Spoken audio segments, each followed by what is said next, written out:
ওস্তাদ এখন তো আমি ড্রাইভিং পরীক্ষা দিতে গেলে কি কি প্রশ্ন আসে এগুলোই আসবে না? এখন দেখেন ড্রাইভিং লাইসেন্স পরীক্ষার নমুনা প্রশ্ন ও উত্তর বাংলাদেশ ট্রান্সপোর্ট রোড অথরিটি, এটা হচ্ছে আমাদের একটা চার্ট দিছে। এই চার্ট যদি মুখস্থ করেন তাহলে আপনি কোথাও কি করবেন না, থাকবেন না, গাড়ি চালানো খুব সুন্দরভাবে একজন দক্ষ ড্রাইভার হয়ে গড়ে উঠতে পারবেন। সেক্ষেত্রে গাড়ি চালানোর আগে করণীয় কাজ কি কি আজকে আমরা এটা সম্পর্কে জানবো।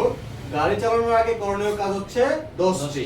প্রথম নম্বরে হচ্ছে গাড়ির হালনাগাদ বৈধ কাগজপত্র। কি কি কাগজপত্র রাখা লাগবে?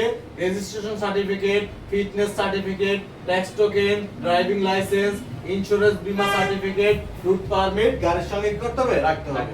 দুই নম্বরে হচ্ছে গাড়ির জ্বালানি আছে কিনা তা পরীক্ষা করতে হবে, না থাকলে পরিমাণ মতো দিতে হবে।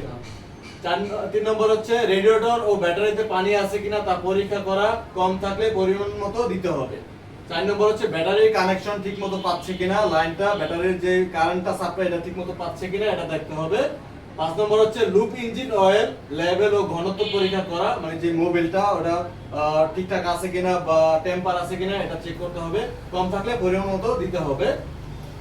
6 নম্বর হচ্ছে মাস্টার সিলিন্ডার ব্রেক ফ্লুইড বা ব্রেক অয়েল আছে কিনা তা পরীক্ষা করা, আর কম থাকলে পরিমাণ মতো করতে হবে, দিতে হবে।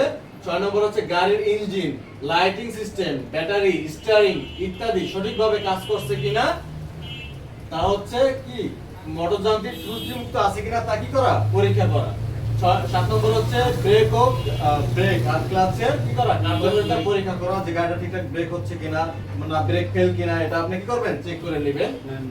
9 নম্বর হচ্ছে অগ্নি নির্বাপক যন্ত্র বা ফার্স্ট এইড বক্সে গাড়িতে রাখা, মানে যে গাড়িতে আগুন ধরে গেলে যাতে আপনি প্রাথমিক যেই পর্যায়টা আছে যাতে এটা মোকাবেলা করতে পারেন, এর জন্য অগ্নি নির্বাপক যন্ত্র কি করতে হবে, রাখা ভালো রাখতে হবে। 10 নম্বর হচ্ছে গাড়ির বাইরে এবং ভিতরে বাতির অবস্থা, চাকা, টায়ার কন্ডিশন, হাওয়া, নাট, অ্যালাইনমেন্ট, রোটেশন, স্পেয়ার চাকা আছে কিনা এটা আপনার আগে থেকে একটা প্রাথমিক ধারণা নিয়ে রাখতে হবে, তাহলে আপনি কি সুন্দর এবং দক্ষ সুন্দরভাবে গাড়ি চালাতে পারবেন। ধন্যবাদ সবাইকে। Thank you sir.